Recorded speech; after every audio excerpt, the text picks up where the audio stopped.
Internet पर data भेजना ना, अगर गहराई से देखें तो एक तरह से चिट्ठी भेजने जैसा है।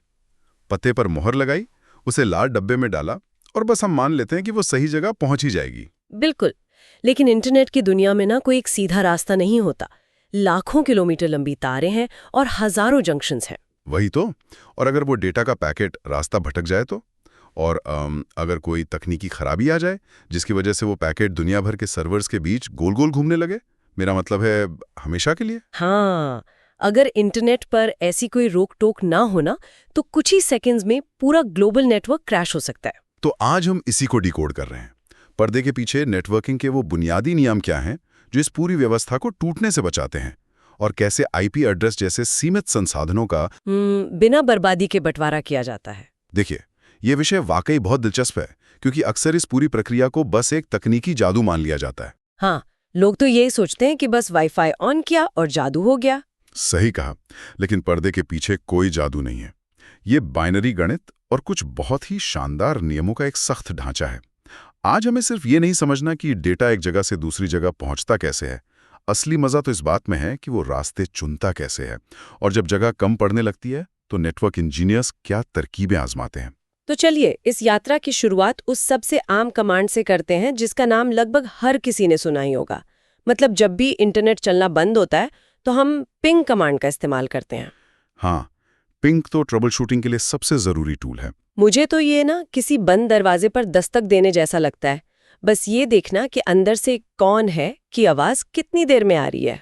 दस्तक का ये उदाहरण शुरुआत के लिए बहुत अच्छा है, लेकिन पिंग के काम करने का तरीका थोड़ा और गहरा है। जब आप पिंग कमांड चलाते हैं तो वो दरअसल आईसीएमपी का एक इको रिक्वेस्ट पैकेट भेजता है। अच्छा, आईसीएमपी। हाँ, इंटरनेट कंट्रोल मैसेज प्रोटोकॉल। ये पैकेट सिर्फ ये नहीं पूछ रहा कि सर्वर मौजूद है या नहीं, बल्कि ये पूरी यात्रा में लगने वाले सटीक समय को मापता है, वो भी मिली सेकेंड्स में।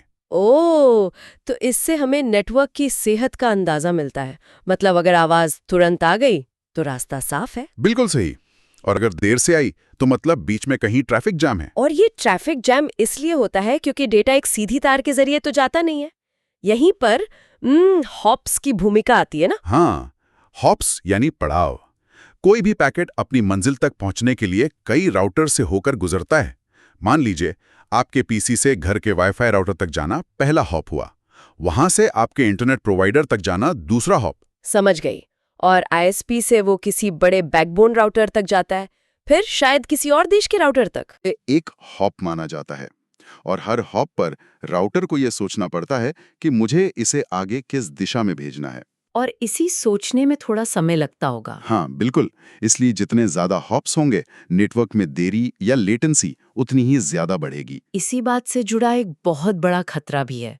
जैसा कि मैंने शुरुआत में वो भटकने वाली चिट्ठी की बात की थी। मान लीजिए राउटर ए ने पैकेट बी को भेजा, बी ने सी को, और किसी खराबी की वजह से सी ने वापस ए को भेज दिया। ये तो एक लूप बन गया ना। और यही लूप नेटवर्किंग का सबसे बुरा सपना है। तो पैकेट तो उसी चक्कर में हमेशा के लिए फंस जाएगा। जी, अगर ऐसे लाखों पैकेट नेटवर्क में गोल गोल घूमने लगे तो राउटर्स की पूरी प्रोसेसिंग पावर इसी में खत्म हो जाएगी और पूरा इंटरनेट चोक हो जाएगा। इसी तबाही को रोकने के लिए आईपी पैकेट के हेडर में एक सुरक्षा वाल्व लगाया जाता है। अच्छा, वो क्या है? उसे कहते हैं टाइम टू लिव या टीटीएल। टाइम टू लिव नाम से तो ऐसा लगता है जैसे ये सेकंड्स में कोई समय बता रहा हो कि ये पैकेट 10 सेकंड तक जिंदा रहेगा। नाम थोड़ा भ्रमित कर सकता है, लेकिन असल में ये सेकंड्स नहीं बल्कि हॉप्स की गिनती है। जब पैकेट बनता है तो उसमें टीटीएल की एक वैल्यू डाल दी जाती है, मान लीजिए 64। ओके। अब पैकेट जैसे ही पहले राउटर से गुजरेगा, वो राउटर उसे आगे भेजने से पहले उसकी टीटीएल वैल्यू को एक कम कर देगा, 64 से 63 कर देगा। और अगले राउटर पर ये 62 हो जाएगा। एकदम सही। मैं समझ रही हूँ, यानी ये एक तरह का काउंटडाउन है। तो अगर ये पैकेट किसी राउटिंग लूप में फंस भी गया तो हर चक्कर के साथ इसका टीटीएल कम होता जाएगा। बिल्कुल कम होगा। और जैसे ही ये कम होते होते शून्य पर पहुंचेगा तब क्या होता है? क्या वो राउटर उस पैकेट को इंटरनेट के किसी ब्लैक होल में फेंक देता है? उसे ब्लैक होल में नहीं फेंका जाता, बल्कि राउटर उसे वहीं पर डिस्कार्ड कर देता है, यानी रद्द कर देता है और आगे नहीं भेजता। ओह, तो वो वहीं खत्म हो जाता है। हाँ, लेकिन यहाँ जो सबसे शानदार चीज होती है वो ये है कि राउटर उसे चुपचाप खत्म नहीं करता। वो पैकेट भेजने वाले मूल पते पर एक आईसीएमपी मैसेज वापस भेजता है, टाइम एक्सीडेड। मतलब ये बताने के लिए कि पैकेट की उम्र खत्म हो गई है। जी हाँ, और उसे नष्ट कर दिया गया है। अरे वाह, ये तो बहुत ही स्मार्ट तरीका है। मतलब अगर मेरा पैकेट नहीं पहुंचा तो मुझे कम से कम ये तो पता चल जाएगा कि वो आखिरी बार कहाँ तक पहुंचा था। बिल्कुल सही पकड़ा आपने। और क्या आपको पता है, नेटवर्क इंजीनियर्स ने इस एरर मैसेज की व्यवस्था का फायदा उठाकर एक बहुत ही कमाल का टूल बना लिया, अच्छा, कौन सा टूल? जिसे हम ट्रेस राउट कहते हैं। ट्रेस राउट? ये कैसे काम करता है?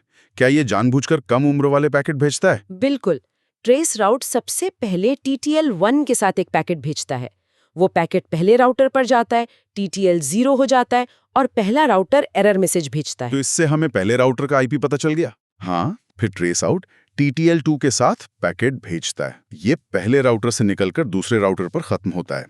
इस तरह एक एक करके जानबूझकर पैकेट गिराए जाते हैं। ताकि हर कदम का पता चल सके और पूरे रास्ते का नक्शा तैयार हो जाए।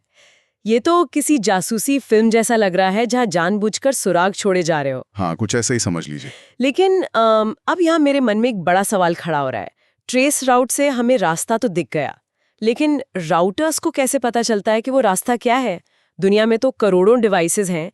एक राउटर हर एक मोबाइल, हर एक कंप्यूटर का IP एड्रेस तो याद नहीं रख सकता ना? ये तो तकनीकी रूप से पूरी तरह संभव है।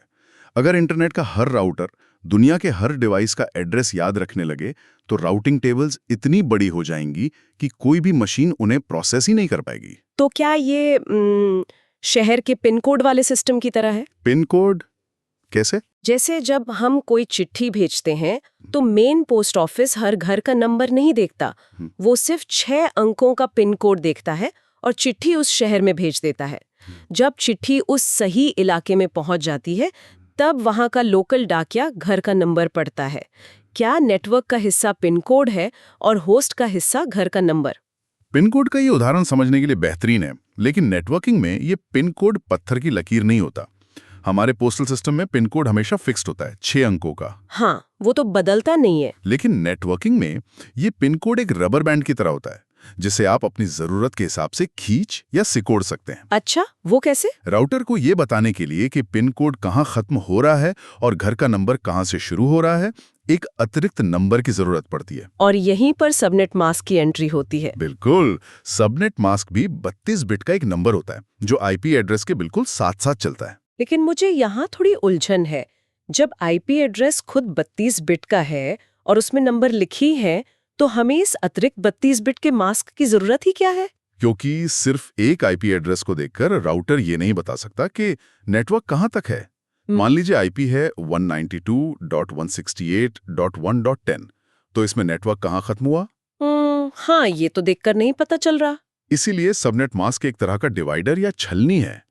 बाइनरी भाषा में सबनेट मास्क में लगातार 1 होते हैं और फिर लगातार 0 होते हैं। ओके। जहां तक 1 होते हैं, राउटर मान लेता है कि वो हिस्सा सिर्फ नेटवर्क यानी पिन कोड है, और जहां 0 शुरू होते हैं, राउटर समझ जाता है कि ये घर का नंबर है। राउटर एक गणितीय लॉजिकल एंड ऑपरेशन करता है और तुरंत नेटवर्क ID निकाल लेता है। इसे CIDR नोटेशन से भी जोड़ा जाता है ना? जैसे कई बार मैंने देखा है IP एड्रेस के आगे /24 लिखा होता है। हाँ, CIDR यानी क्लासलेस इंटर डोमेन राउटिंग। ये सबनेट मास्क को लिखने का एक बहुत ही छोटा और आसान तरीका है। अगर किसी IP के आगे /24 लिखा है, तो इसका सीधा मतलब है कि 32 बिट्स में से शुरुआत के 24 बिट्स सिर्फ पिन कोड के लिए रिजर्व्ड हैं। और बचे हुए 8 बिट्स में हम घर बना सकते हैं। बिल्कुल सही। तो ये मास्क राउटर का काम आसान कर रहा है। वो सिर्फ नेटवर्क ID देखता है और पैकेट को उस दिशा में धकेल देता है। लेकिन मुझे एक बात सोचनी है। अगर हमारे पास एक बड़ा नेटवर्क है, तो हम उसे छोटे छोटे मोहल्लों में क्यों बांटना चाहेंगे? सारे कंप्यूटर एक ही बड़े पिन कोड में क्यों नहीं रह सकते? इसके 2 बहुत बड़े कारण हैं। पहला है परफॉर्मेंस। अगर हजारों डिवाइस एक ही नेटवर्क में होंगे, तो वे एक दूसरे को ब्रॉडकास्ट मैसेज भेजते रहेंगे। ब्रॉडकास्ट मतलब सबको एक साथ मैसेज भेजना? हाँ, ये ऐसा है जैसे एक बड़े से हॉल में हजारों लोग एक साथ चिल्ला रहे हों। कोई किसी की बात नहीं सुन पाएगा। नेटवर्क बांटने से शोर कम होता है। समझ गई। और दूसरा कारण? दूसरा कारण है सुरक्षा। किसी भी कंपनी में फाइनेंस विभाग का डेटा और गेस्ट वाईफाई का डेटा एक ही नेटवर्क पर रखना कभी भी सुरक्षित नहीं होता। हाँ, वो तो बहुत रिस्की हो जाएगा। तो नेटवर्क को इन छोटे मोहल्लों में बांटने की प्रक्रिया को ही सबनेटिंग कहते हैं। अब यहाँ मैंने दो तरीके के बारे में पढ़ा था, FLSM और VLSM। जी। पहले बात करते हैं FLSM की, यानी फिक्स्ड लेंथ सबनेट मास्किंग। नाम से ही स्पष्ट है कि इसमें सब कुछ एक फिक्स लंबाई में काटा जाता है। बिल्कुल। मान लीजिए आपके पास एक नेटवर्क है जिसमें 256 आईपी एड्रेस आ सकते हैं। हाँ। अब आपको इसे 4 अलग-अलग विभागों में बांटना है। हाँ। FLSM के नियम के मुताबिक आपको इसे 4 बिल्कुल बराबर हिस्सों में काटना होगा। तो मतलब हर विभाग को 64 IP एड्रेस मिलेंगे। हाँ, ये डिजाइन करने में बहुत आसान होता है। हाँ। लेकिन ये तरीका तो बहुत अजीब है। ये तो ऐसा हुआ कि अगर मुझे पिज्जा काटना है तो मैं हमेशा उसे बराबर टुकड़ों में ही काटूंगी, चाहे किसी को बहुत तेज भूख लगी और किसी को सिर्फ एक बाइट चाहिए हो। एकदम सही एनालॉजी है। ये मतलब मान लीजिए मेरी कंपनी के HR विभाग में 60 कंप्यूटर हैं, तो वहां तो वो 64 एड्रेस ठीक बैठ गए।